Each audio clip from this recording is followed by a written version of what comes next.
Yeah, all right. I know you don't drink anymore, so I'll buy you dinner. 3, 4, 5, 6.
'20 election event brought to you by GrassRoots TV, the Aspen Daily News, and the Aspen Times. I'm David Krause, editor of the Aspen Times, and I'm here alongside, socially distanced, with Megan Tackett, the new editor of the Aspen Daily News. We will be moderating tonight's forums. Tonight, we are talking with the candidates for the 2 contested districts for Pitkin County Board of County Commissioners. In District 4, the incumbent is Steve Child, and he's being challenged by Chris Council. We have both of those candidates with us here tonight for the next 45 minutes or so.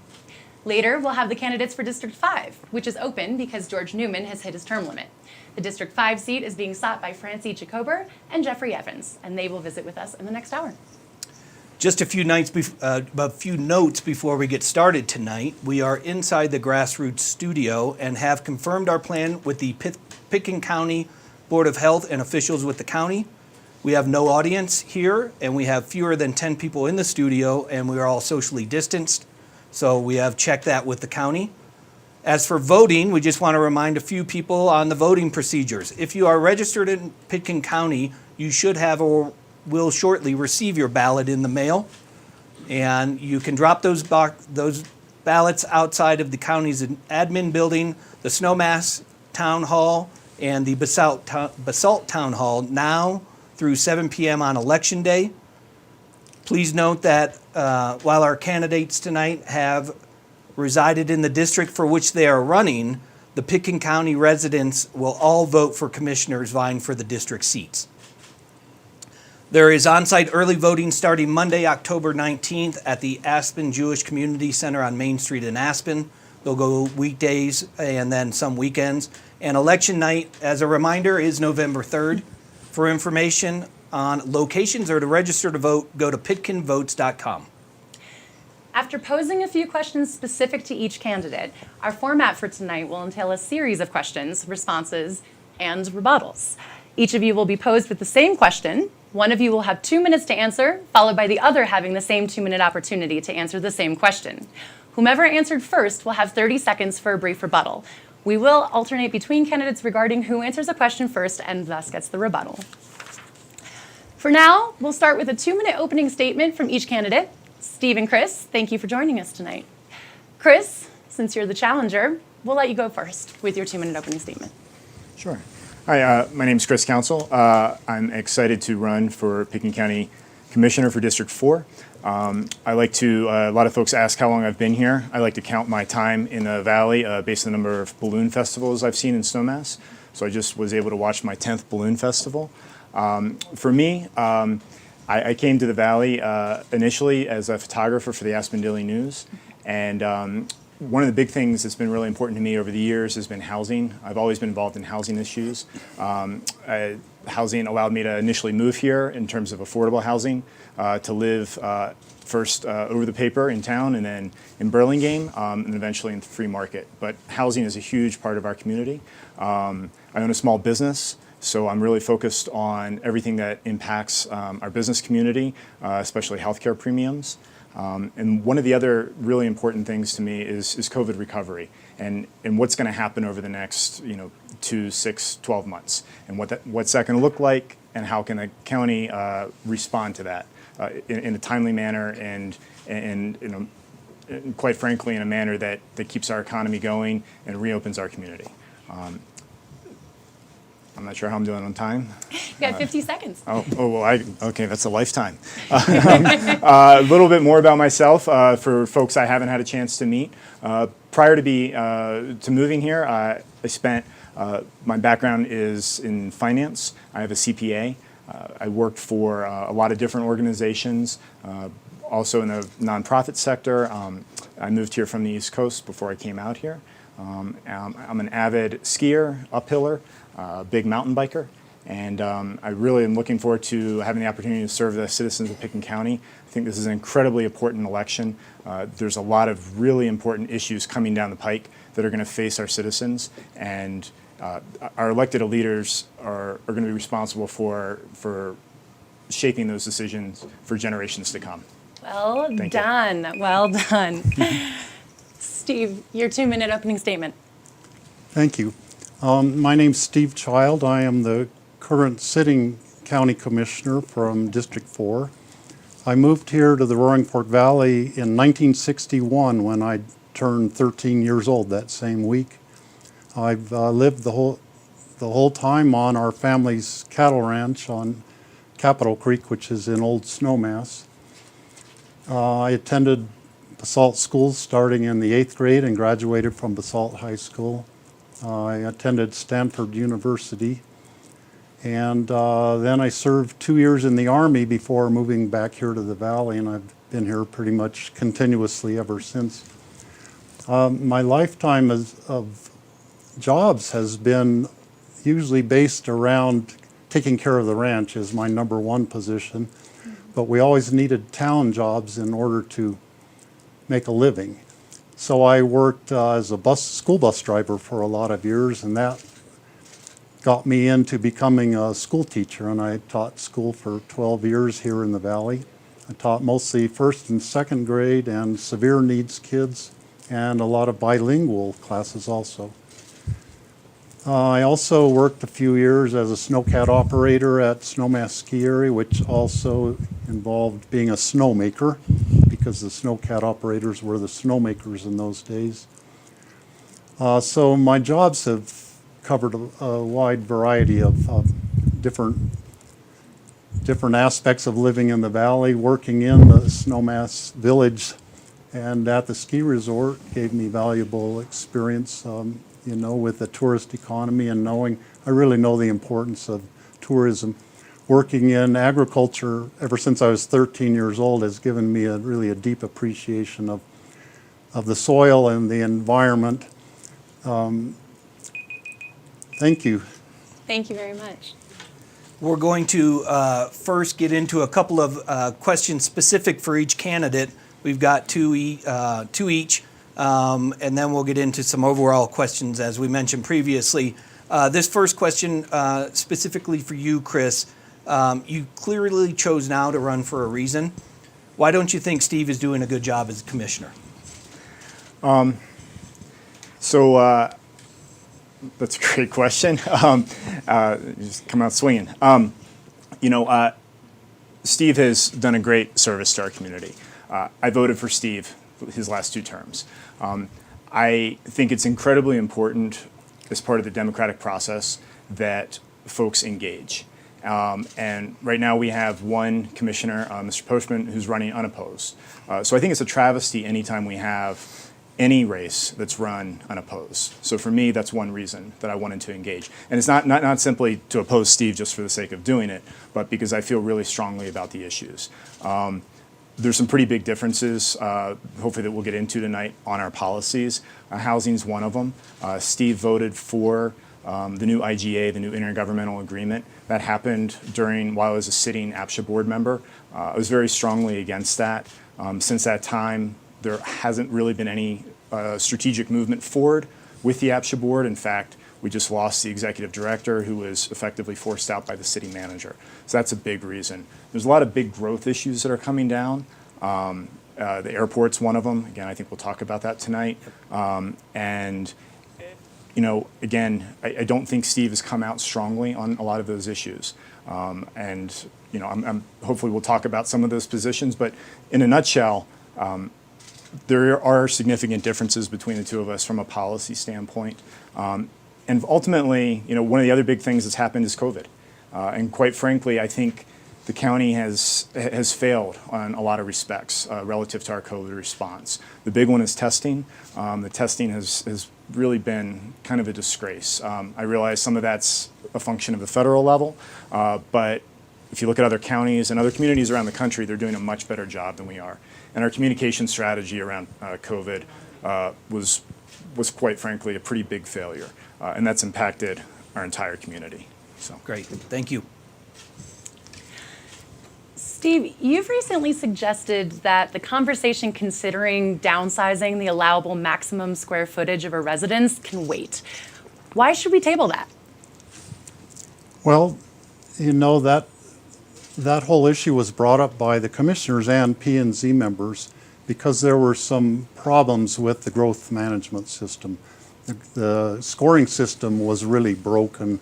The TDR system seemed to be aging and needed some changes. And the maximum house size was really too big. It led to some problems regarding the amount of energy used per square foot in a mega house is way higher than that for a small house. So we gave the Community Development Department the charge to take a look at all these issues and try to come up with some answers. The proposals that were brought forward were by a group of citizens who worked 9 meetings this summer without any direction from us. They had an open slate to look at any issues they wanted to.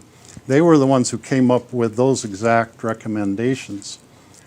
I'm in favor of perhaps lowering the maximum house size, something below 15,000 square feet. But I'm much more interested in seeing that any houses become closer to net zero or even net positive in energy use. And if we could have large houses that could be not use any energy to run them, that would be great. That would be the ultimate goal to me. I'm really not in favor of reducing the 5750 down to a 3250.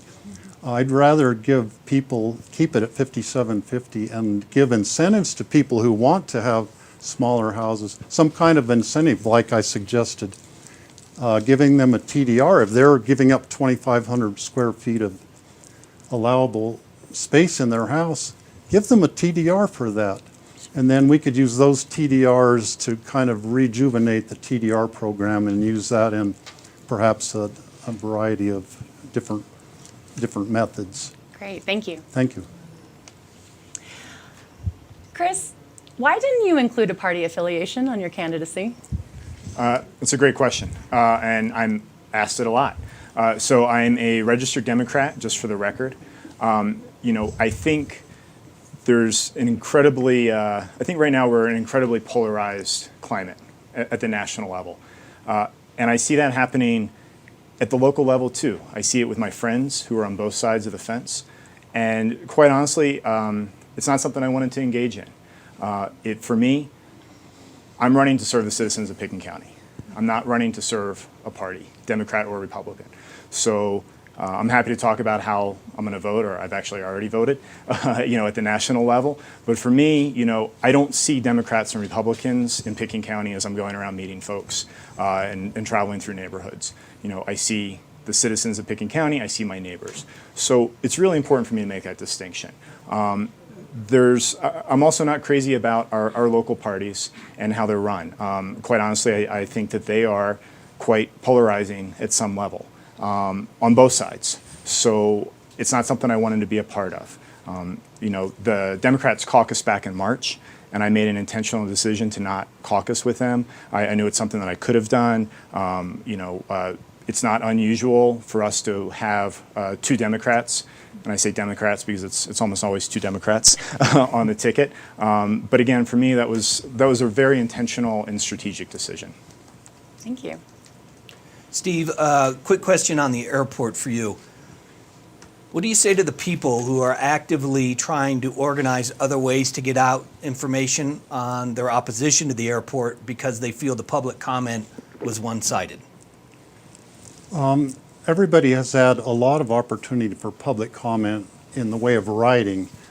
I feel like the county kind of botched it on the only allowing people to speak for 3 minutes when there was the oral public comment period. And I apologize for that, but that's the rule. The commissioners have a 3-minute time limit on that. The people, I respect the opinion of those. I'm leaning it more in favor of doing the expansion at the airport for a variety of reasons. But I listen carefully to their arguments, and what we are trying to do is craft a solution that takes into account their concerns as much as possible. At some point, if we were going to have a vote of 5 commissioners on exactly, how we're going to go forward on the airport, and some people are going to be on the losing side of that argument. Some members of the public, not everybody's going to be happy. A lot of the people who are opposed to the airport are the people who live in the Woody Creek area. And actually what we're working for, and the common ground plan that was brought forward to us, one of the major things of it is to reduce the noise level by 30%, as well as to improve the efficiency by 30%. Like, we're getting more quieter and more fuel efficient planes starting to be built and starting to come to the airport, and I think those will help solve a lot of the problems and allay the concerns of the residents of Woody Creek. Thank you. All right. In this section, both candidates will be given 2 minutes for a response. The person who goes first will get the opportunity for a 30-second rebuttal if they so choose. It's not required. For this, we will start with Steve. And continuing with our theme on the airport conversation, the BOCC continues to review and mull over the Aspen Airport redevelopment recommendations from the ASC Vision Committee that includes a runway widening, which would allow larger jets to land in Aspen. Critics of the vision process say the process was flawed, that the committee selection process was stacked in favor of those who support redevelopment, and that due to the pandemic, the air travel and aircraft data supporting the committee's findings are no longer valid. Do you support the committee's recommendation regarding the runway widening? Do you think this is a decision that should go to a vote of county residents, or should it be solely left up to the BOCC? Why or why not? Well, I personally think it should not go to a vote of the public. In this type of representative democracy, people elect people to make decisions. Those of us, the commissioners and the people on the ASC Vision Committee and whatnot, are very well educated about all the different issues about the airport, and we can make an educated decision on it. If we make the wrong decision, if people aren't happy with us, they can vote us out at the ballot box, and that's the way a democracy works. So I am in favor of moving forward with the airport to widen the distance between the runway and the taxiway is the first step. That would then allow planes with a wingspan of up to 120 feet to land at the airport. The new regional jets that are being manufactured, like it's the Airbus 200, I think is the number of it, Airbus 220. It's quieter, it carries around 100 passengers, it uses a third less fuel than the current planes that land at the airport. That's the kind of plane I would like to see landing in Aspen. So there's questions about where to put the runway, whether to leave it where it is or to move it 80 feet to the west to accomplish that. There's huge ramifications depending on which way we go.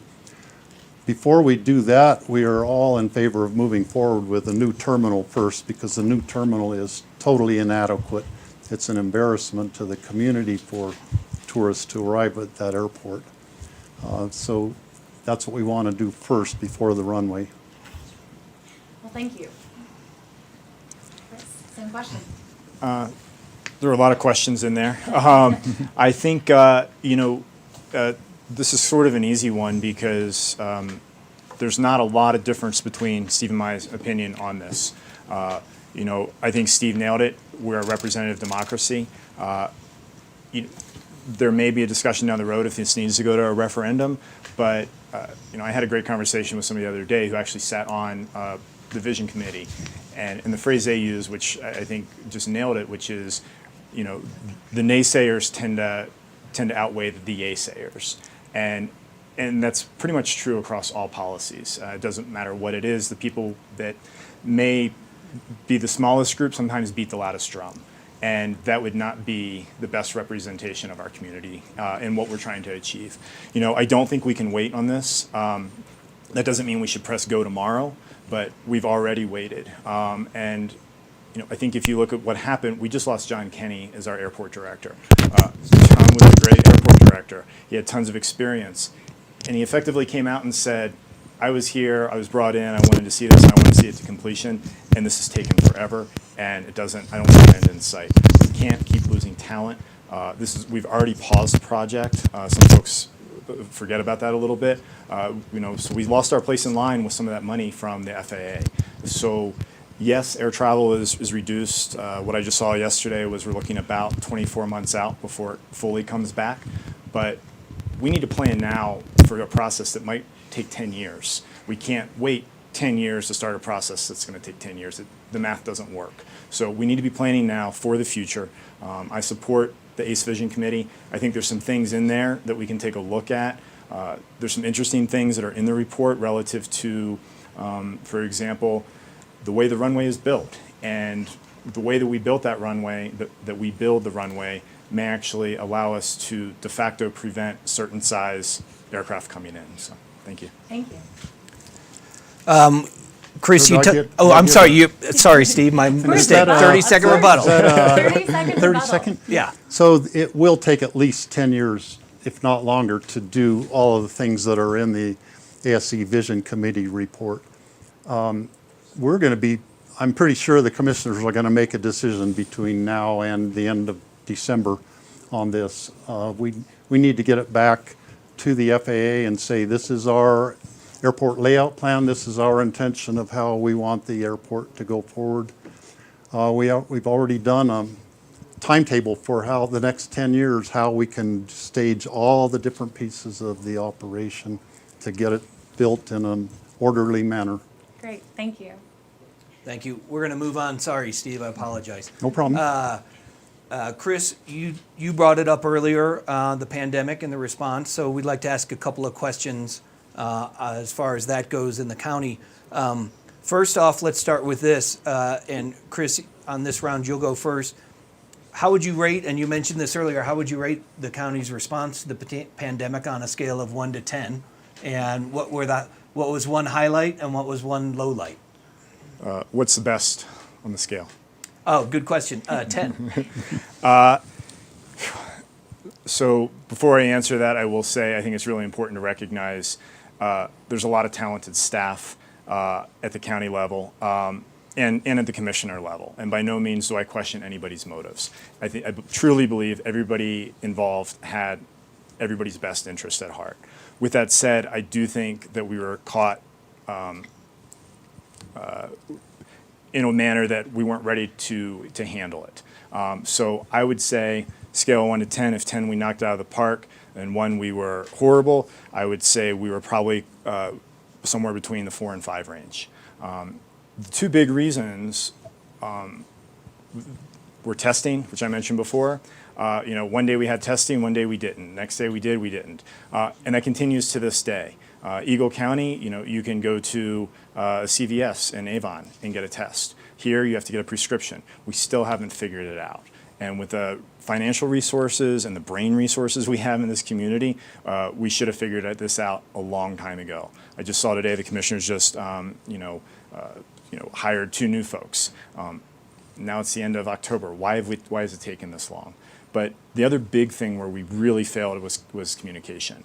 We had an IMT, we had an incident management team. We never knew who was in charge as citizens. And then all of a sudden one day we woke up and it was disbanded. We didn't know who was calling the shots. The communication changed day by day. It was never consistent. Sometimes we had a community meeting on Thursdays, sometimes it was Wednesdays, we didn't know. And that should have been clear and consistent. And that affects everybody. It affects our schools, our businesses, and quite honestly, people's mental health. Great. Steve, 2 minutes on a rating 1 to 10, 10 being the best, and a best event and a worst thing so far. So I would give the county a 7 overall.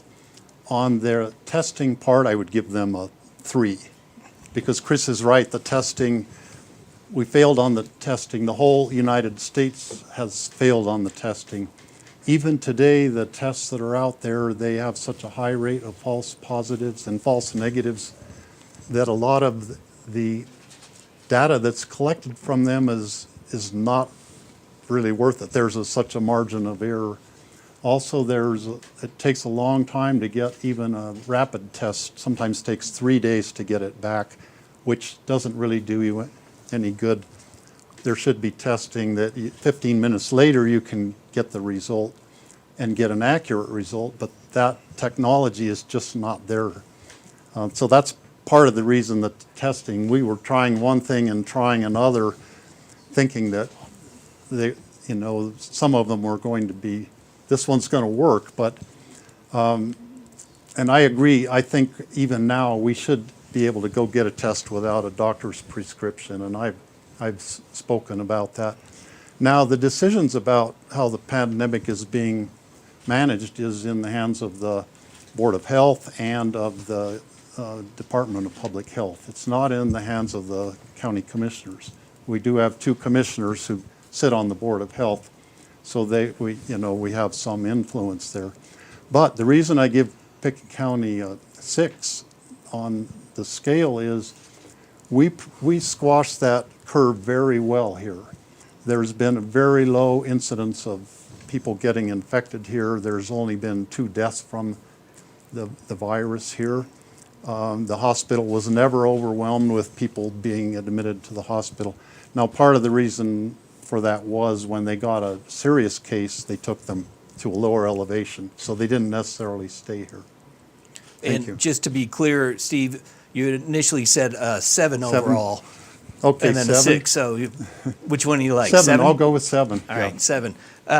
Chris, 30 seconds to follow up. Sure. You know, I think a couple things that Steve just mentioned that I want to point out. You know, I think that the health data came out fairly quickly if you take out the first couple weeks that masks were really important. And I know it's become a political thing, but it was in the power of our county commissioners, and even though there was a mask mandate by our Public Board of Health, from a public relations standpoint and from a policy standpoint, to this day our county commissioners still have not passed a mask mandate. Eagle County did, other counties around here have. So, and the commissioners have really been quiet during all of this. I'm really hard pressed to point to public statements by any of them relative to the crisis. Thank you. Continuing on the theme of COVID-19 response, heading into the winter, you know, the county is spiking again with positive COVID-19 cases. We just heard about a wedding party of 70 people causing perhaps a spreader event. Should travelers to Pitkin County this winter be required to show up with a recent negative COVID test or quarantine for 14 days upon arrival, as the county's Board of Health is arguing should be required at the statewide level? Why? So part of the problem is people arrive at if they arrive at the airport, we could do a test there, a rapid test, and get results back within 3 days. If someone comes for a week and we require them to quarantine for 2 weeks and they can't go out on the ski slopes this winter, there's no purpose in them coming here. So it presents a problem for our tourist economy. Therefore, I think a test at home done a week before probably would be in order to have a brand new test with results in order to come here. The enforcement of that would be a nightmare. There would be so many opportunities for it not to work. Part of the trouble is a lot of people don't fly here. They come in cars, or they fly to Denver and they rent a car. And so a lot of people are arriving by car. We don't keep track of where people are coming from who are coming here. We're not an island that everybody comes on an airport or gets off a big boat all at the same time. So tracking them is extremely difficult. That means that people's behavior when they are here is really the most important thing, that they wear masks, they do the social distancing, they wash their hands religiously a lot of times, they avoid large gatherings of people, and try to have a good time in that atmosphere makes it hard.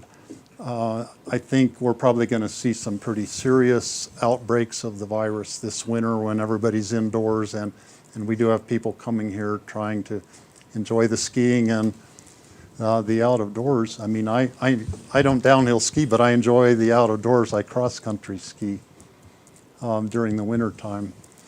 And I want to stay healthy this winter. I want all our tourists to stay healthy, and I hope that we can pull it off.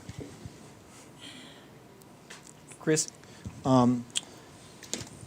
So today's October the 15th, I believe. So today is if anybody's following it, I do, because it's every year I try to take one vacation and I try to decompress for a few days in Hawaii. So today is the first day that Hawaii is allowing visitors back on the islands, and they've implemented a testing strategy. So I think it's going to be really curious to look how they're doing. A lot of folks are looking at what they're doing as a model for businesses, for conferences. So I'd love to have this conversation in 4 weeks. I think that there may be some sort of hybrid model relative to the testing. We may need to look into, and we may need to require testing, for example, for anybody staying at a hotel, for staying at Airbnb. You know, if you're a second homeowner and you're driving from Denver, can we enforce that? What's the legality of it? What's the constitutionality? I don't know. I'm not a lawyer. But I do think that it's really important to balance opening our economy and supporting our local workforce and supporting everybody who lives here. We can't shut down again. We can't. It'll, again, the mental health issues, the economic health issues, it's gonna crush us. but I think that we can be smart about it. So does that mean we need to look at testing for people that come in on Aspen inbound flights, for our paid lodging? That may be a good way to do it. There's also a comfort level. I have friends in the ski industry who are instructors, and they've said they're really worried about this summer. They're really worried about interacting with their guests, but if they have a level of comfort that knowing that their guests have been tested and have a negative test, that that gets them back on the hill and gets them earning a living. So there's a combination of both of those things that I think we can look at. But I do think that Steve was accurate that we can't set up the enforcement is a big deal. We can't set up a barrier for anybody coming in just the way our country works. But I think that there may be pieces of that we can look at. Steve, So- 30 seconds. Yeah, an essential part would be when someone is feeling sick or gets a cold or something, that we have guidelines in place and people respect it, including our visitors, to go back to their hotel room and stay there to get tested that day. And therefore, we need to have a better testing program where people can go in and get a test without a doctor's appointment. They should be able to just go get one, and I think that's essential to a smooth operation this winter. And then stay in their hotel room and stay isolated until they get the results of the test back. Because they might have the flu, they might have a common cold from the symptoms, and they should probably be tested for the flu at the same time as being tested for COVID this winter. Great, thank you. Moving on a bit, with climate change continuing to become a front seat topic locally regarding the pandemic, fires, a near record drought, and with those issues, pun intended, trickling into water rights discussions, how do you see future concerns shaping in that arena? Steve, I think you go first. Nope. Chris. Accept rebuttal. Yep. Thank you. I was hoping Steve was going to start with that one. I guess I'm not really sure what. Can you maybe just clarify the question? Sure. Climate change, if you look back in former county commissioner discussions years ago versus now, it seems that there's been an evolution of, climate change has become something from a back burner conversation to a very front burner topic. Yep. I'm wondering, as fires are becoming more severe, we are in the middle of a pandemic, we don't know if that's a once in a 100 year anymore. How do you see the climate change conversation evolving should you be elected as a commissioner? What kinds of conversations are you going to be having about that? Sure. So for Squirm Night, I think we've, if anybody who read our answers last week, Steve and I, we both came in with climate change as our #1 issue for the future, indefinite future, no timestamp. And for all the reasons you just said, so I won't rehash them. I think it's like some of the other issues we're going to talk about, or hopefully, but even like the health insurance. A lot of folks think that it's a federal issue, that it's a top-down, that we can only address it on the national stage. And that's true to some extent, but it's also not true. So it's incredibly important. It has come to the forefront. It needs to be at the forefront. It needs to be something that we're always thinking about. And it applies to every single issue that we can talk about. We can talk about the airport, and we can talk about emissions from private jets. We can talk about affordable housing, and why is affordable housing important? Because if you even just look at the emissions that all the folks that come here every single day from down valley, people are now commuting from Rifle. What is that doing to the environment? What does it do to congestion? So all of these things do have a local solution. So I think the short answer is, if every single time we start a meeting and we start a policy discussion, if that is listed as part of the solution or part of the question, and how do we achieve those goals? So how do we achieve it through public transportation? How do we achieve it through all these other policy areas? We can't lose sight, we can't lose focus. We have to keep our eye on the ball and constantly be using that as this overarching theme of how do we tie that into every one of our policy solutions? Thank you. Steve, 2 minutes. So Pitkin County has been very active in really taking active steps to counteract climate change. We helped create an organization, CC4CA, which is Colorado Counties for Climate Action. We were one of the founding members of that. where CC4CA works actively with the state legislators, also with the Air Quality Control Commission and the Public Utilities Commission to try to get good policy at the state level. One of our 4 or 5 big rocks, we call them at the county level, the priorities from the commissioners, has been climate change for several years now, and it continues to be. We always ask the question, how does this affect our climate change policy? The county's been concentrating more on making sure the county's ship is in order before we start requiring the citizens to do the same thing. But we have been upgrading the residential energy code. Where it's going to get more and more strict as technology develops that people can build a very energy efficient house at an economic cost. Some of the things might be stringent and the city of Aspen's right on board with us too, limiting the number of cars that come into town, raising the parking rates. All their auto disincentive things are hard on a lot of people. The commissioners don't have to deal with that so much. It's more of a in the city problem. We will continue always taking steps on and considering climate change action because it is by far the #1 issue facing us today in this world. It could mean the end of the skiing in 50 years. It could mean the extinction of lots of species of plants and animals on the earth, major disruption of people. I think we're already seeing climate refugees coming to Aspen to get away from the heat in Texas and in Oklahoma and different places during the summer. They're coming here to get away from wildfire smoke, even though we had a lot of smoke here. Thank you. So, thank you. Chris, did you want a rebuttal? No, I think we're pretty eye to eye on this. Yeah. Let's move on to housing.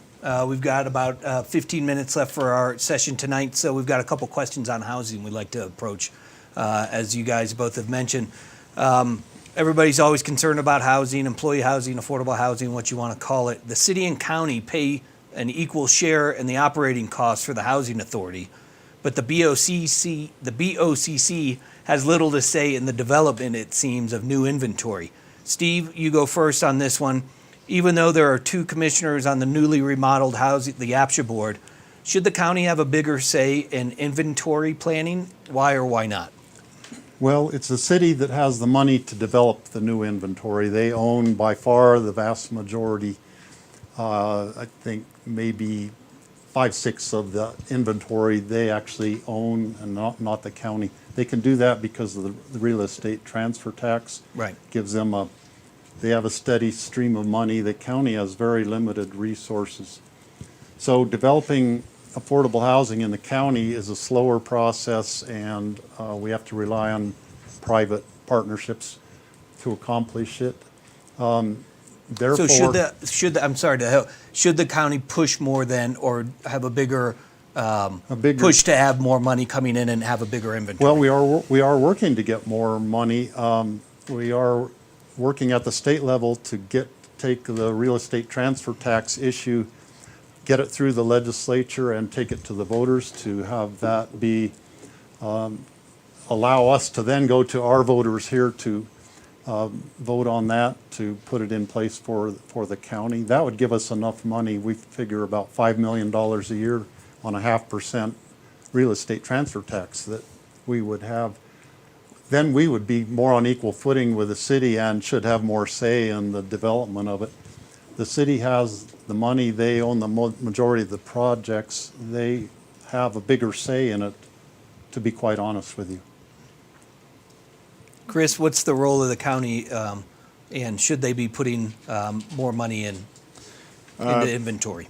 Sure. So one thing I want to clarify on Steve's comments. So there's about 3,300 units in inventory right now. It's a combination of rental and ownership units. We actually did an analysis, Phyllis, the assistant county manager, did an analysis for the board about 2 years ago on this.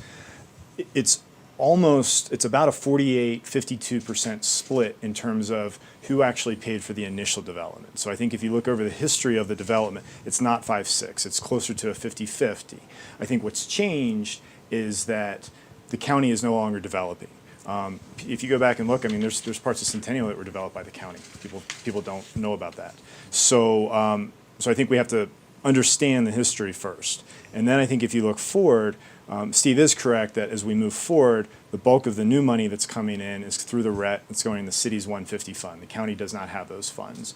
So in answer to your question, for me, it comes back to the fundamental question of, before we can talk about development, we have to fix the structure, because we have right now the 100-pound gorilla in the room, which is the city with all the money, and is, you know, they're really just sort of pushing the county around, and the county is playing second fiddle to them. And that's not the way it's designed. It's an IGA, it's an intergovernmental agreement, it's supposed to be a 50-50 partnership. So we have to fix that structural issue.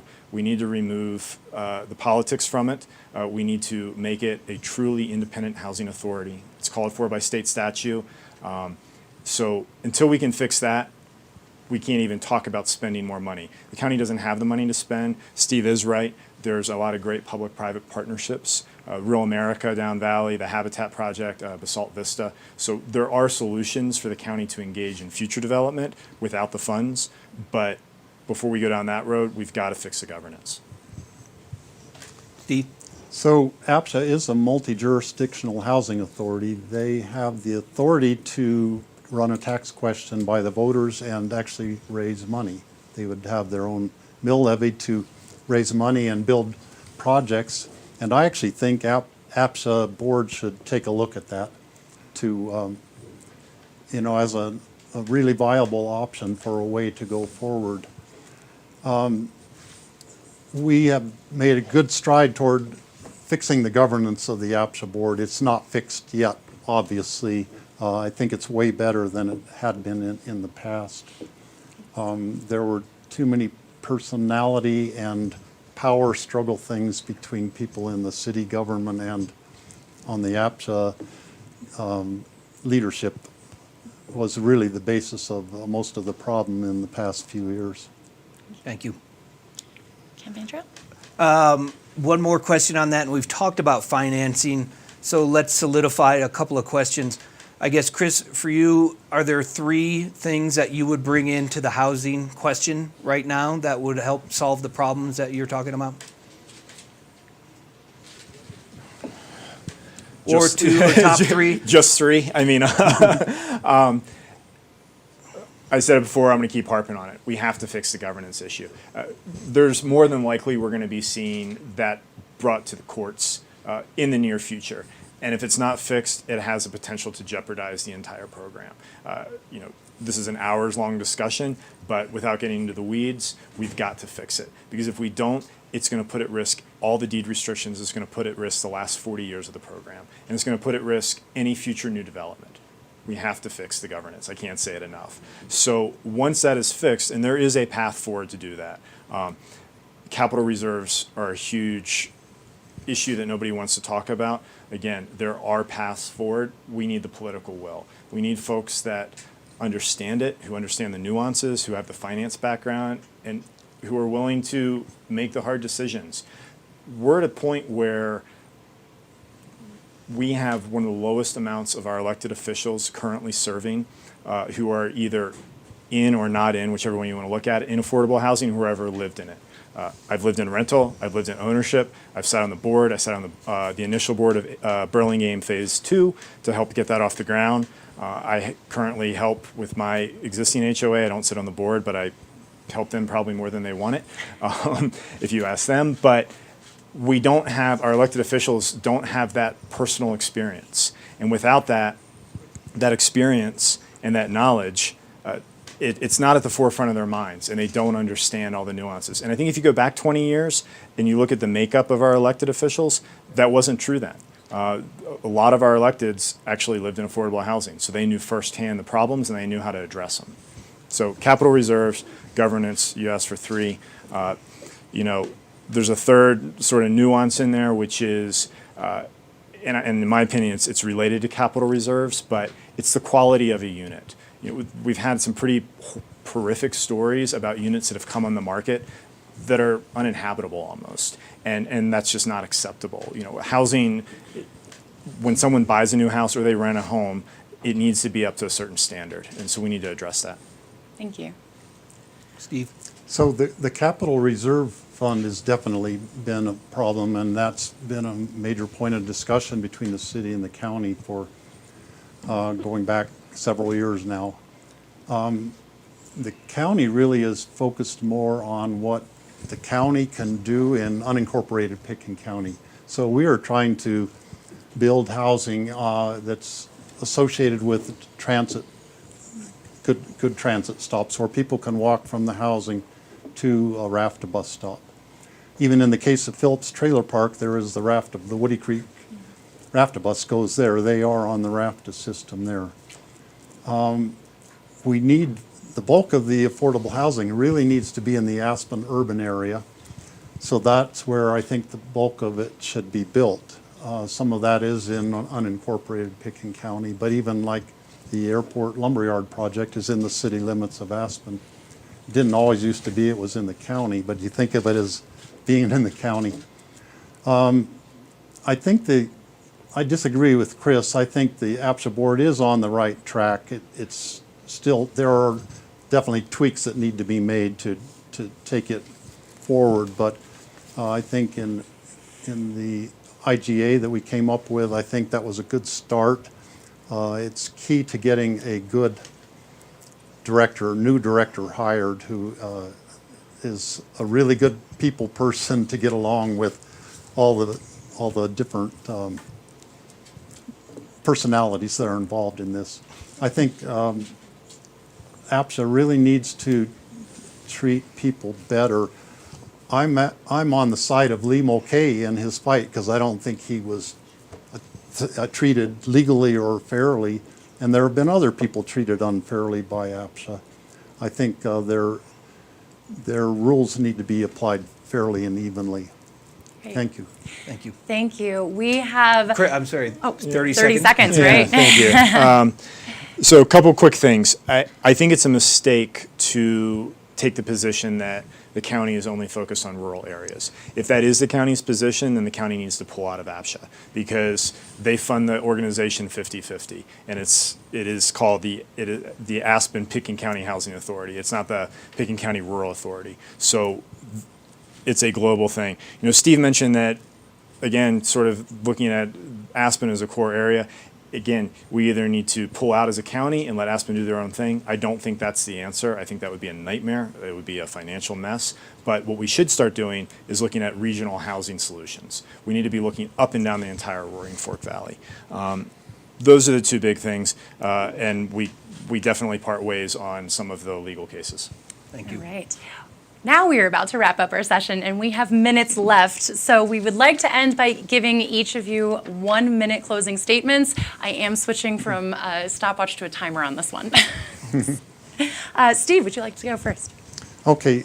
I've been serving as county commissioner for 8 years. Before that, probably for 30 years before that, I worked in a variety. I worked with a lot of nonprofit groups, doing public service kind of things for the county and the environment and education and transportation. I've been in public service my whole life. I have the opportunity to serve 4 more years. The county has the big rocks that we've been working on that are really important ones regarding housing, energy. The jail has issues that need to be dealt with mental health issues.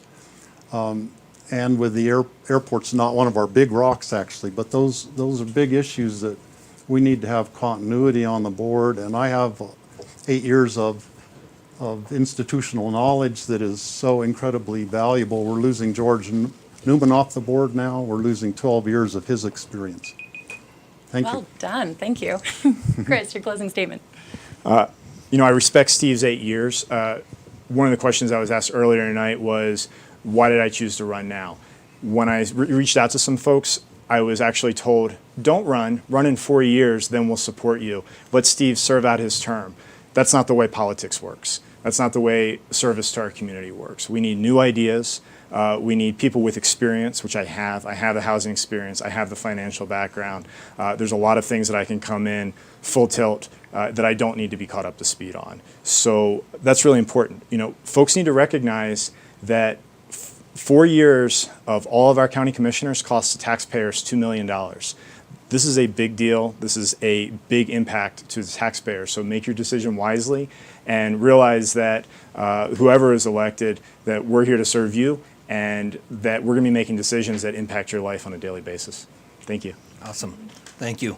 Well, thank you, both gentlemen, District 4 candidates, Steve Child, the incumbent, Chris Council, the challenger, for appearing tonight. We'd also like to thank the crew here at GrassRoots TV for hosting the event. This forum has been recorded and will be posted on our website, the Daily News website, the GrassRoots TV website, as well as YouTube channels. Please go to grassrootstv.com to look for that as well. A reminder that you can go to pitkinvotes.com for more information on voting and registering for the November 3rd general election. Please stay tuned as we'll have the candidates for District 5, Francie Jacober and Jeffrey Evans, coming up here in the next few minutes. Until then, I'm David Krause, editor of the Aspen Times, along with Megan Tackett and the crew at GrassRoots TV. We thank you for joining us tonight. Thank you. Thank you.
4, 5, 6, 7, He was trying to hide it 8. in my coat.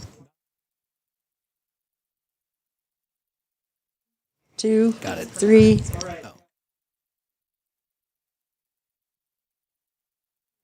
2, 3.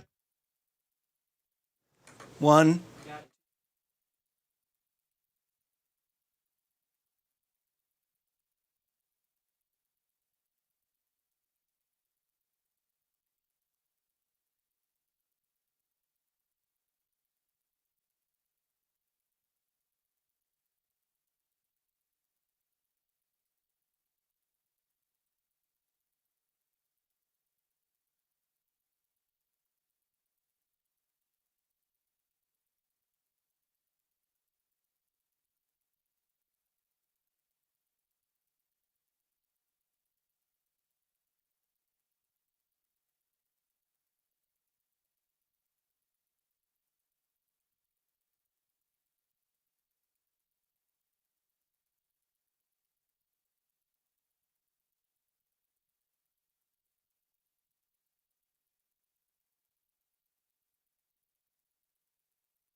Good evening, everyone, and welcome to Squirm Night, a 2020 election event brought to you by GrassRoots TV, the Aspen Daily News, and the Aspen Times.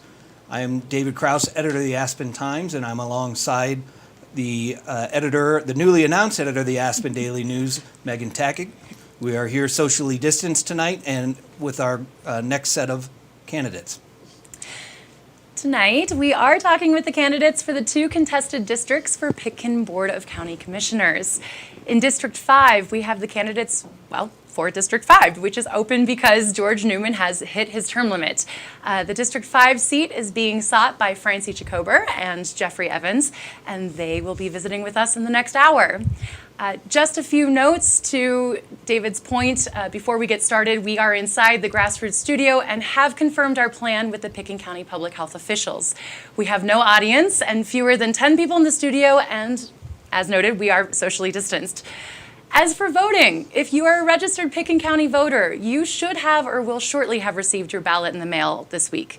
They can be dropped in boxes outside the county's administration building, the Snowmass Village Town Hall, and the Basalt Town Hall now through 7 p.m. on Election Day, November 3rd. Note that while our candidates tonight have to reside in the district for which they're running, all Pitkin County residents will vote for commissioners vying for all seats. There is on-site early voting starting October 19th at the Aspen Jewish Community Center on Main Street here. For more information on locations or to register to vote, go to pitkinvotes.com. And after posing a few specific questions to each candidate tonight, our format will entail a series of questions, responses, and a chance for a rebuttal. Each of you will be posed the same question. One of you will have you each will have 2 minutes to answer. The person who goes first will be able to have a 30-second rebuttal after the second candidate has spoke. Let's see, sorry, I need to turn my page. We'll alternate between candidates regarding who answers the question first and second, and that will set our rebuttal. For now, we will start with two-minute opening statements from each of our candidates. Francie and Jeffrey, thank you again for joining us tonight. Francie, we'll let you start with your 2-minute opening statement, please. Okay. I'm running for Pitkin County Commissioner from District 5. I live on Stark Mesa Road off of Prince Creek, so I'm in the Crystal River Valley, and I hope to represent the Crystal River Valley as in such a strong way as George has done for the last 3 terms, I think. But I also want to represent the entire Pitkin County and actually the Roaring Fork Valley as well, because we all know that Aspen and Pitkin County affect the entire Roaring Fork Valley in pretty major ways. My 3 points of interest are agriculture, environment, and community. Everybody knows what environment means these days. And agriculture, I hope to promote and support agricultural entrepreneurs and work to preserve agricultural lands as agricultural. And by community, I mean representing all the people in our community so that they can live lives that have access to good jobs, health care, and understanding by others in the community. We do have a segment of our population which is a bit in the shadows, and I would work to represent them as well and make their lives easier. So that's why I'm running, that's what I'm doing, and I hope you'll vote for me. Thank you. Jeffrey. My name is Jeffrey Evans, and I originally moved to the Valley in 1970. For the first 30 years I was here, I was fairly involved in local politics, but always on the outside. I sponsored a number of initiative campaigns and actually ran those campaigns, you know, collecting the money, making the reports, that sort of thing. I moved up to the Crystal River area in 1995, built my own house, at least I was the general contractor, and even then it didn't seem like Pitkin County was real thrilled with that. They wanted professionals involved top to bottom, but I did get the house built, lived there for 8 years, loved every minute of it. Ended up moving in with a very nice lady in Basalt. So I have lived in both extremes, if you will, in District 5, in that Avalanche Creek and Swiss Village where I lived are pretty remote. They're not in a town. And of course, southern Basalt is about as urban as District 5 gets. So I have a pretty good grounding in the district itself going back to 1995. This particular round caught my attention for one very simple reason. It is an open seat. I never liked the idea of trying to run, quote, against an incumbent, because there's almost a built-in requirement that you have to find something wrong with what they're doing. It's not really my nature. I prefer to just think about what I would like to do. And even today, I don't so much think as that I have an opponent as that there's someone else who's, you know, applying for the same job. So I guess the most noteworthy thing with which I am associated is the entrance to Aspen issue, which I have been on now since 1984. And people ask, why are you still doing it? And I say, because it's still not fixed. I think I better wrap this up because we have more important things to talk about. But again, evansforcommissioner.com. Thank you. Thank you. Now we'll do a couple of individual questions and then get into our questions for both candidates. Jeffrey, you mentioned this previously. After years of living in the Crystal Valley, you now live in Basalt. How do you reconnect with your Crystal Valley constituents? Well, I'm hoping, even after the election, and if I'm in a commissioner's seat, that people will continue to communicate through the website, which I plan to keep up. What I love about that is you can get to it as you have time to do so, and then you've got a written record of the conversation. So I'm really going to try hard to be that the #1 way for people to get in touch. But of course, you know, I'm going to have a phone number like anyone else. I'm real open to talking to absolutely anybody. I should mention that I registered to vote here in Pitkin County as an independent in 1976. So I've been calling that 44 years of nonpartisan bliss. And to this day, I don't have any trouble talking to anybody because I'm not all wrapped up in the emotionalism that comes with the two-party, I don't know what to call it anymore, whatever it is that's going on between those folks. I can step back from it, be at arm's length, and I don't really have that enter into my thinking. I just don't even see things that way. So you won't be hearing me use the terms liberal and conservative because, quite frankly, I can't figure them out. And I just see people as people and approach each individual for whatever it is they have to say and what they need to tell me. Thank you. Great. Francie, an adjacent question, but from the other part of the county. District 5 is a long haul representing what many refer to as the other Pitkin County. So how would you, as the district's commissioner, create cohesion in your representation?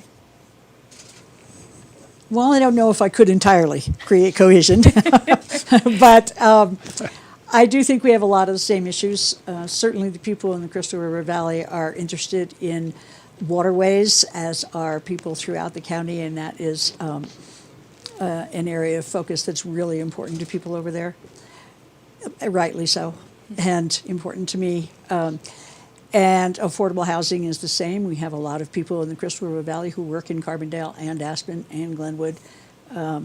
And as you may know, there are no rentals in Carbondale. Maybe there's one at a time in the newspaper. So affordable housing in our end of the valley is equally important, although it certainly doesn't fall under the Aspen jurisdiction of affordable housing. But, and I would just hope to keep in communication with people from both ends of the valley. I used to work in Aspen at Aspen Country Day School, so I have somewhat of a grounding in Aspen, and I know a lot of people in the Roaring Fork Valley, and I would hope that they would not be at odds, that they would work together for everybody in the county. Thank you. Jeff, in trying to get away from the entrance to Aspen guy, what other issues do you intend to champion? Do you consider yourself a conservationist or pro-growth? And are the two mutually exclusive? Well, I don't know if they're mutually exclusive. I mean, there has been sort of a mindset for a number of years that if the population increases by one person, somehow your life has been diminished. And I don't think things are quite that bad in terms of new arrivals. I always like to say, well, look, if you haven't been here 50 years, I should have stopped you from coming. So there's that to be considered. The other thing is, I looked it up. We've grown by 700 people in 10 years in Pitkin County.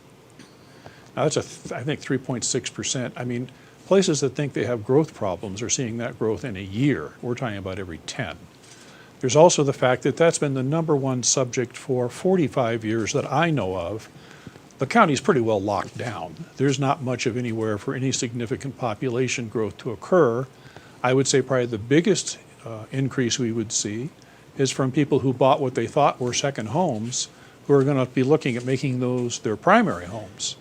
So we may have an increase in population that we won't even sort of see in terms of construction, which in the past had always been the thing that really set people off.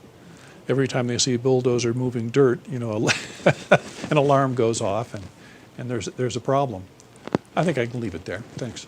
Great. Thank you. Thank you. Francie, this last one is for you before we get into our back and forth. How has 35 years of teaching middle school prepared you for a job that can be very political? Self-evident? No.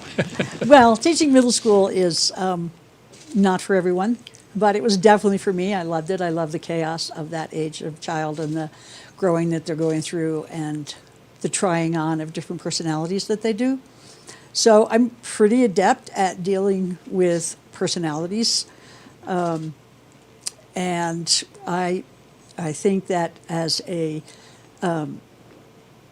person who has spent my life immersed every day in the classroom with kids, that I'm pretty well prepared to interact with all kinds of people and all kinds of issues. I mean, as a teacher, you don't go to work for a few hours a day and then go out to lunch and then go back to work or walk down Main Street and look in the windows, and you're working all the time, all day long, and that's the kind of approach I would bring to being a county commissioner, and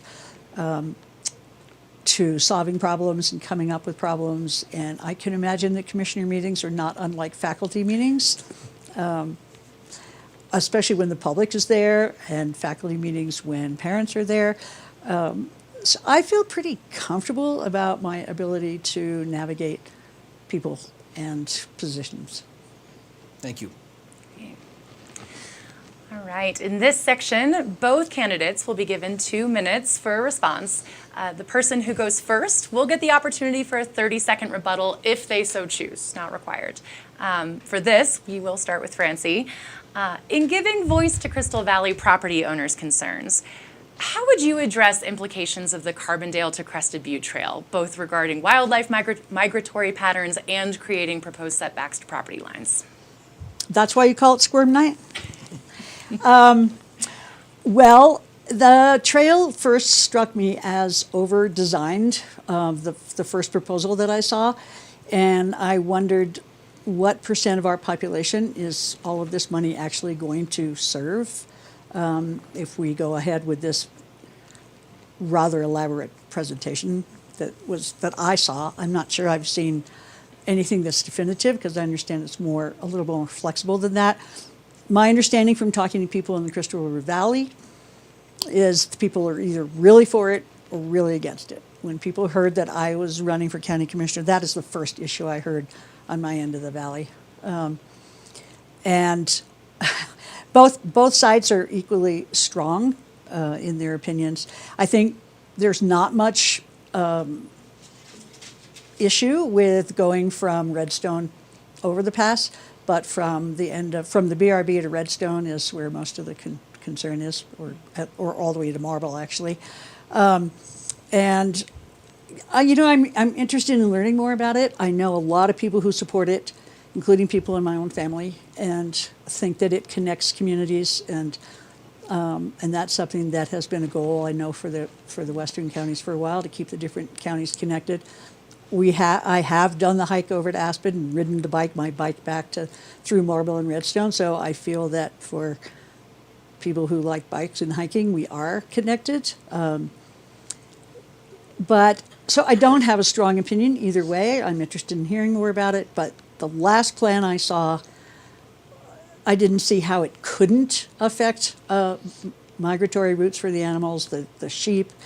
Bridges over the river seemed expensive, and I don't know, maybe some other form. I could see another form that I would feel more welcoming to.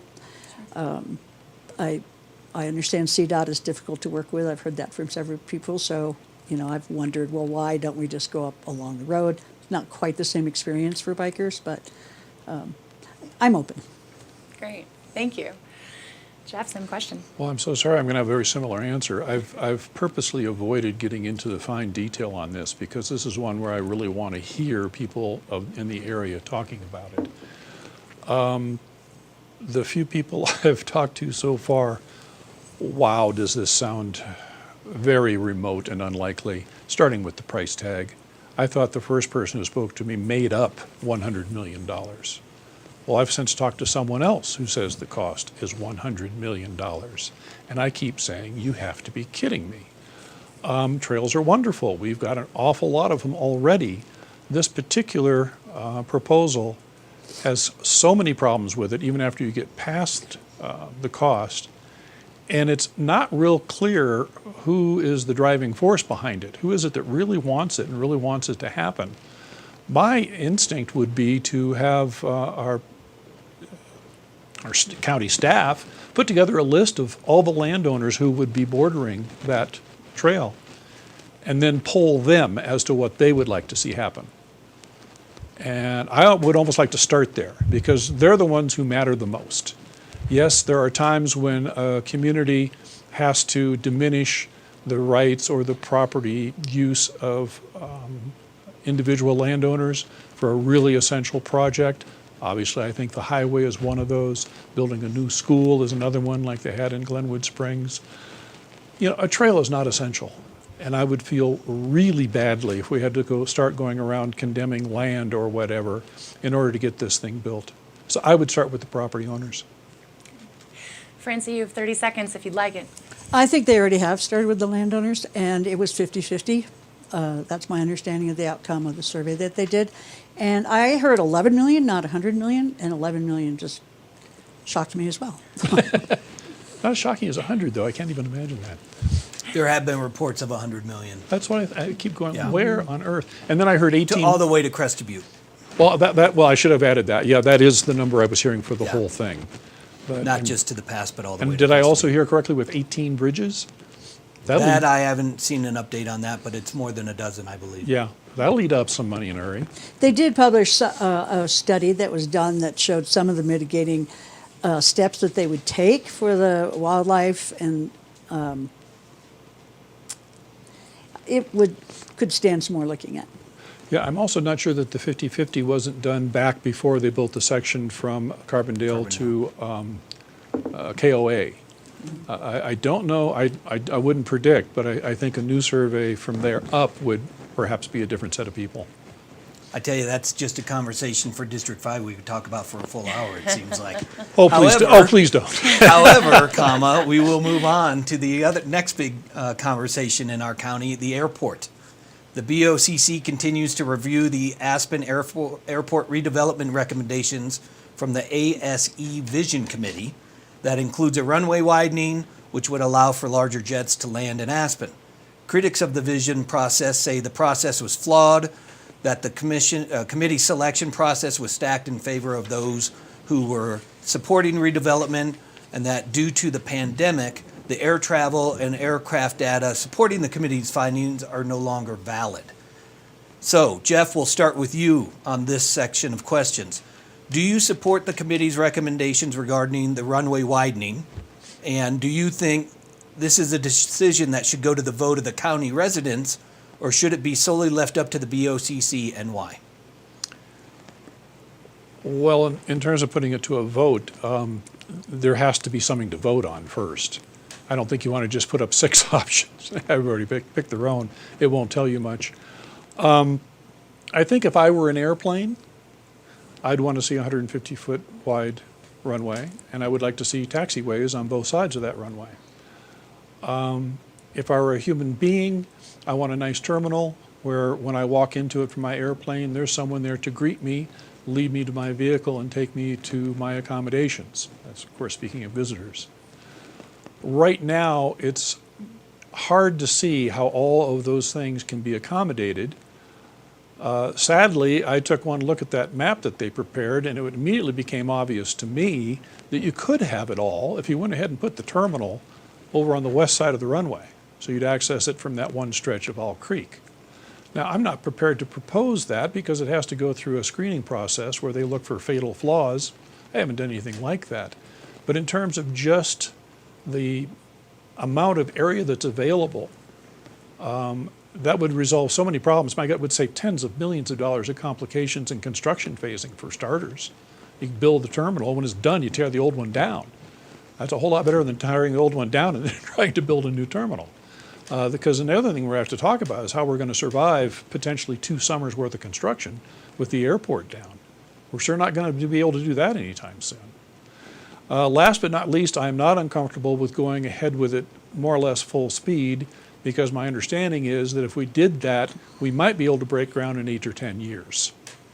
So I'm not uncomfortable, as I am with some other questions, about doing it right now in the middle of a pandemic with all the open questions. They will have resolved themselves long before we get to the point where the first bulldozer fires up. Thank you, Jeff. Francie, do you support widening the runway, and should it go to a vote of the residents? I don't yet support widening the runway because I would like to see a commitment from the airlines that they are going to be switching the size of their aircraft, and that they would adapt something like the Airbus or something that needs wider runway. And not only would they put those in their fleet, but that they would commit to flying them into Aspen. So I think that would be a precursor to expanding the runway. I certainly think we need some work done in the terminal. Sometimes you fly in and it's great, and sometimes you fly in and it's just a total nightmare. And so I think given the pandemic and the change in air travel and the fact that 90% of our air traffic right now is private, I don't really see that we need to do all this work for private aircraft. I know there are some private aircraft that can't fly in. There's a Gulfstream apparently that would like to land here but needs a bigger runway. And I don't see the county putting a whole lot of money into that for 90% of our for 90% of our traffic being private. I think if we do get a commitment from the airlines and we do need to make those changes, that then we should probably look forward and start thinking about that. But in the meantime, it's going to take quite a while to do a new terminal. We have some ground transportation issues that need to be dealt with that I think we could move forward on those. Jeffrey, you've got 30 seconds to rebut if you'd like. I feel like I may be one of the few people who is not overly concerned with the type of aircraft. And again, it's because there's going to be an evolution, and we're going to be right in the middle of that over the next few years. Part of the reason for a 150-foot wingspan is not necessarily to make the planes bigger, it's to make them more fuel efficient. So in that respect, I do think we would want to be in a position to be able to accommodate more fuel efficient planes of the future. In terms of the number of seats, for 20 years, this town was served by planes that had anywhere from 180 to 100 seats on them. I don't remember any specific problems with that. I'm not scared by the idea of a plane with 111 seats. And I have to say, I put that pretty low on the priority list in terms of deciding what needs to be done. Thank you. Switching topics a little here, the county is spiking again with positive COVID-19 cases. We just heard about a wedding party of 70 people causing perhaps a spreader event. It is definitely back on the radar. Heading into the winter season, should travelers to Pitkin County this winter be required to either show up with a recent negative COVID test or quarantine for 14 days upon arrival, as the county's Board of Health is arguing should be required at the statewide level? Why? And Jeffrey? Francie's turn? No, Jeffrey had the response, so he goes for. No, I'm sorry, Francie. You're right. I'm so bad at the format stuff. I'm glad you're handling it. Sorry, Francie. You get started. I'm on fine this either way. Well, I think quarantine for 14 days in Aspen is a pretty expensive quarantine to ask people to undergo. I could see that it would probably be effective, but it's hard for me to imagine people are going to come to Aspen for 14 days to be quarantined. You know, I know other states have adopted you have to come with a certificate that you just got tested, or you have to be tested upon your arrival. It seems like we could certainly learn from those states. I know Maine did that for a while. I think Rhode Island, I'm sure quite a few states have that I don't know about. You know, I am worried about a lot of people coming in to go skiing. I'm equally worried about what lift lines look like with COVID, although I understand they're working on a plan, and I know they'll work hard at it. And the people driving in are virtually impossible to track or test, so I don't have an answer for that. I don't know what that would look like. And it is a little bit scary to think of ski areas not opening. And I would be interested to look into this more. I don't have a lot of answers. I don't think anybody has answers about COVID. But I think we do need to do something. And looking to what other states have done is probably a good idea, so we can talk to people who have experience in it. Great, thank you. Jeff, same question. Well, I don't think a 14-day quarantine is appropriate at either end of the scale. We're still hoping that we can go to Belize the first week of December. And what they're doing is you either show up with a test or they give you a rapid test at the airport. We could consider that, I think, as well. The other part of the subject that kind of drives me crazy is the whole mask thing, because depending on who you're talking to, the word mask means something entirely different. The first thing I wrote about this on my website was that the community should buy about 50,000 masks. And the reason for that is we could get away from this, and I brought some visual aids here. When you say the word mask, some people think of this. Other people think of this. Well, if these were vehicles, this would be a golf cart and this would be a four-wheel drive SUV. This does virtually nothing. And it still frightens me today to go to downtown Aspen and see relatively elderly, frail people still going around in bandanas thinking it's doing something for them or anybody else. The protective masks are like these, or an N95. They're a much thicker weave. They're harder to breathe through. So as a consequence, you put this little valve on the right-hand side, and that makes it so you can exhale. The reason that's important is you can wear it for a longer period of time and still be comfortable, Also, you're not breathing in and out your own carbon dioxide. So somebody who's high risk, who should be protecting themselves, not so much protecting the community, should have been wearing a mask like this for the last 4 or 5 months. We've got new generations of masks now which have antiviral properties. Whether they really work or not, I guess we'll find out. But right now, this mask is illegal in any number of jurisdictions because of this valve, because it doesn't block your exhale. So you're not protecting your neighbors, you're only protecting yourself. It drives me crazy that the mask that high-risk individuals should have been wearing, they've never known that they should have been wearing it, and in some jurisdictions and on some airlines, they wouldn't be allowed to. That's crazy. Right now, we have 320 million people wearing masks to protect other people from a virus they don't have. If there is a less efficient way to approach this subject, I don't know what it is, and we need to get into talking about which mask for which person for what purpose. Thank you. Francie, 30 seconds. Well, I think it's pretty well accepted that masks are going to prevent people from getting COVID, and herd immunity is not. So as long as we don't go the way of herd immunity, I'm okay with whatever mask, except for the bandana. Sure. On the same topic, let's talk about how you think the county's response has been to the pandemic. On a scale of 1 to 10, 10 being the best, explain how you would rank the county and why you would rank them that number. So 1 to 10, 10 being the best, and how you think they've done. Jeffrey, you get to go first this time. I give the whole country about a 5 or a 6. I think we got off on the wrong foot from the very beginning. I think we should have been focusing most of our effort and resources towards protecting people who are high risk. And to the extent that other people wanted to protect themselves, that's fine. But keep remembering, I'm talking about protecting the individual. That's absolutely the reverse of what we've been told we should try to do.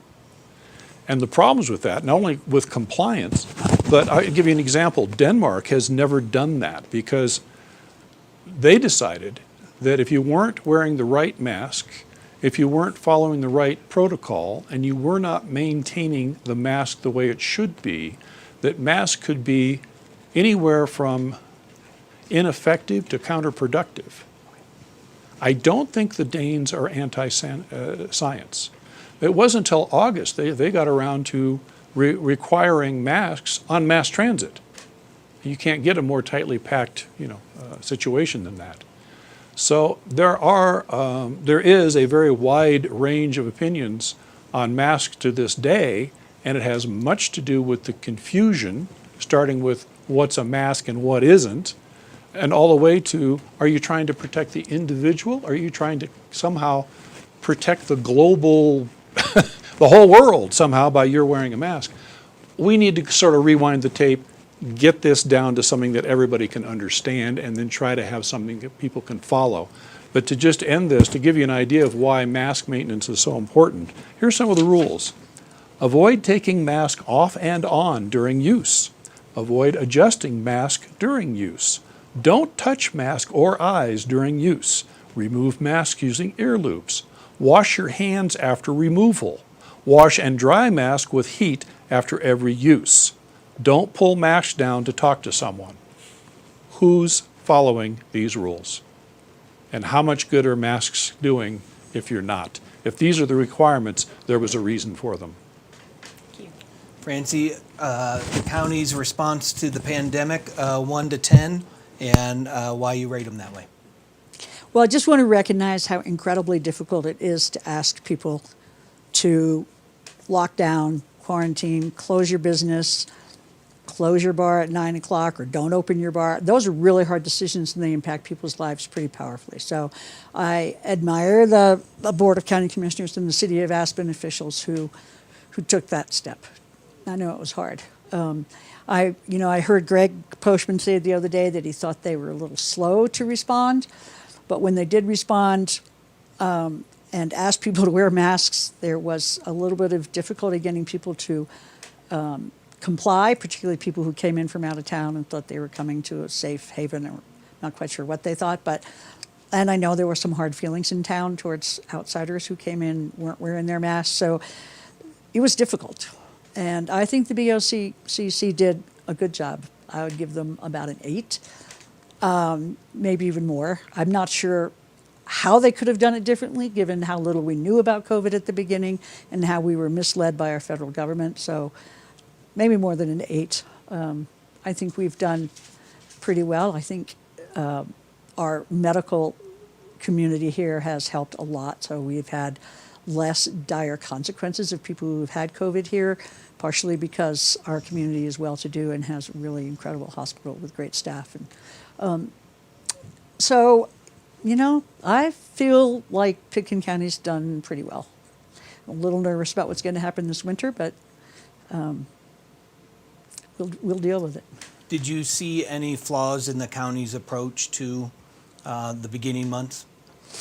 Well, as I say, you know, it was hard to know what to do at the very beginning, and there were no federal guidelines whatsoever, so that made it particularly difficult.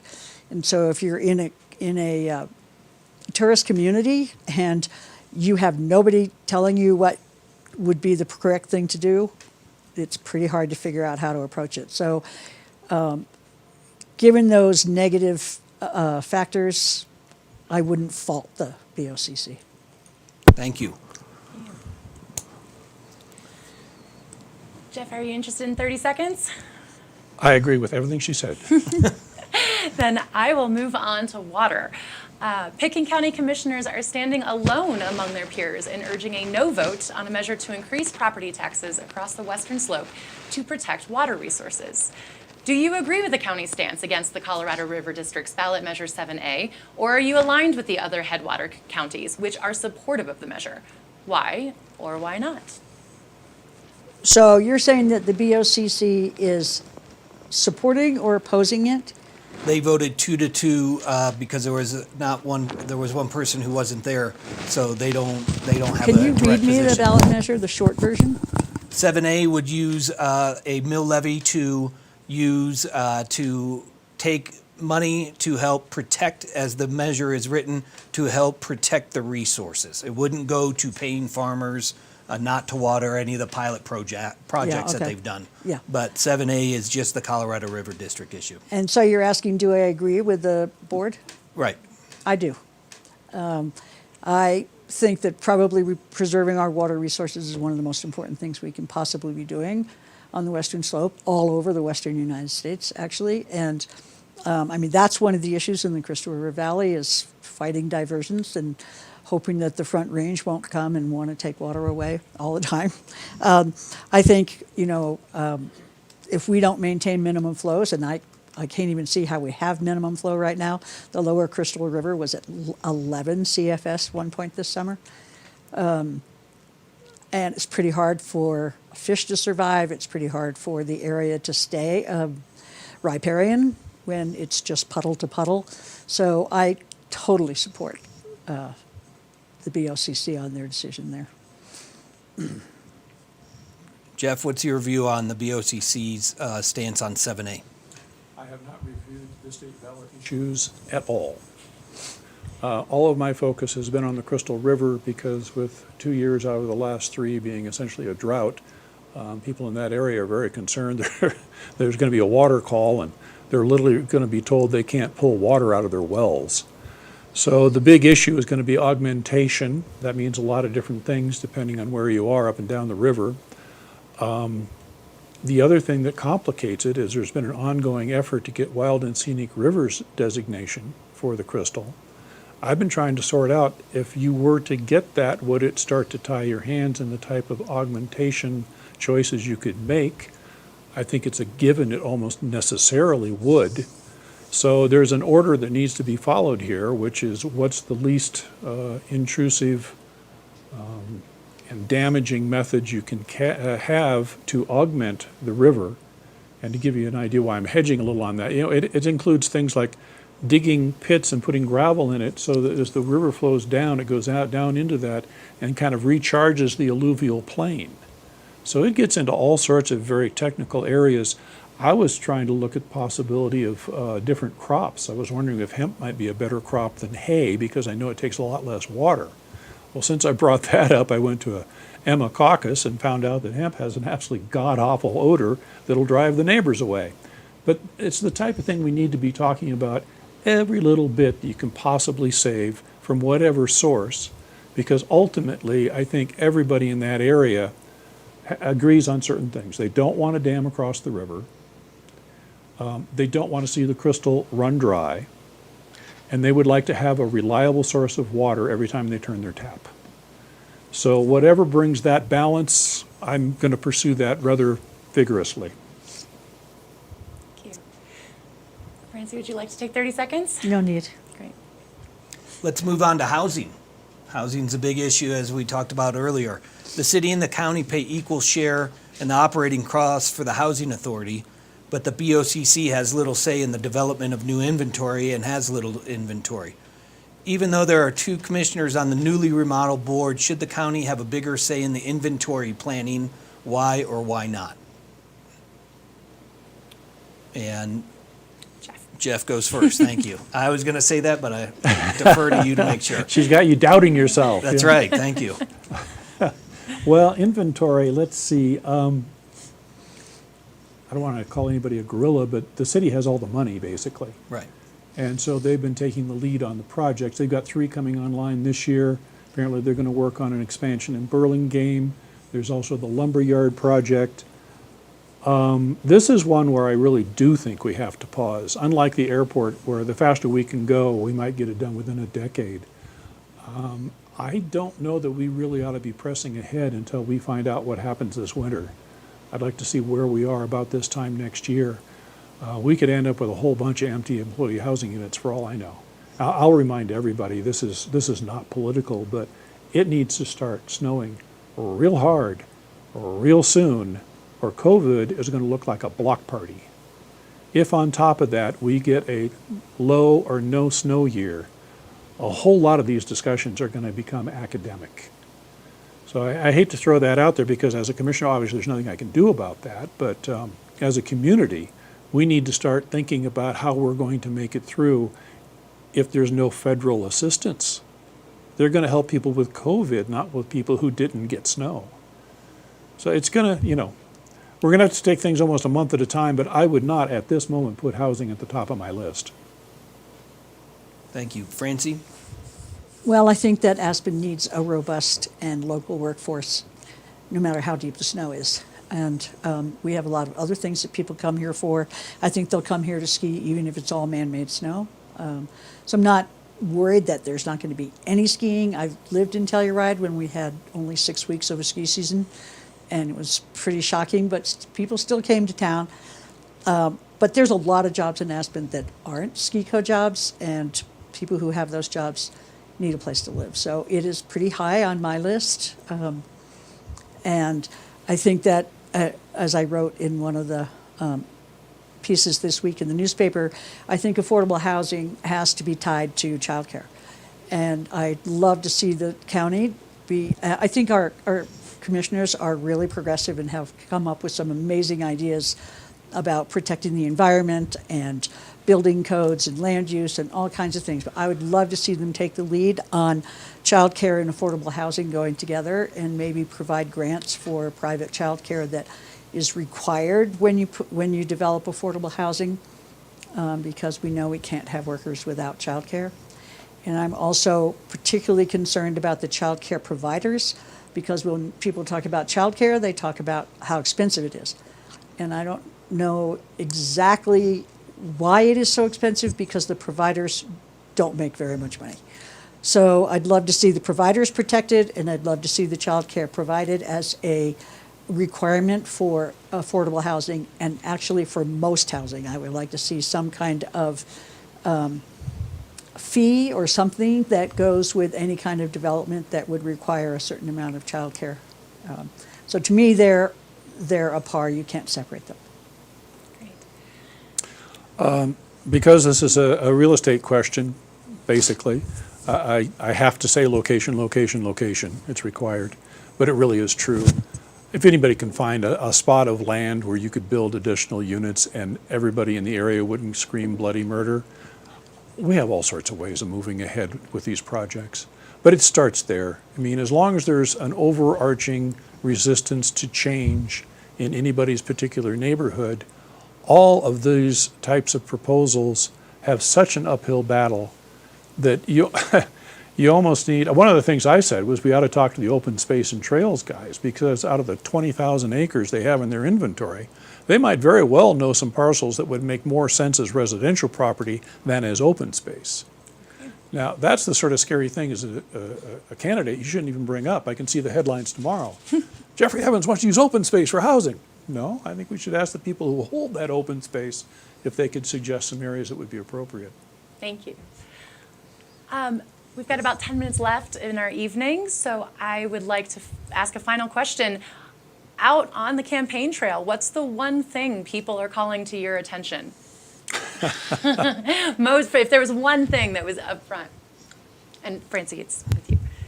Well, when I'm in the Crystal River Valley, I would say it's the trail and the water. You know, the wild and scenic, the possibility of wild and scenic. But throughout the valley, well, at this end of the valley, it's the airport. I've heard that from more people than almost anything else at this end of the valley.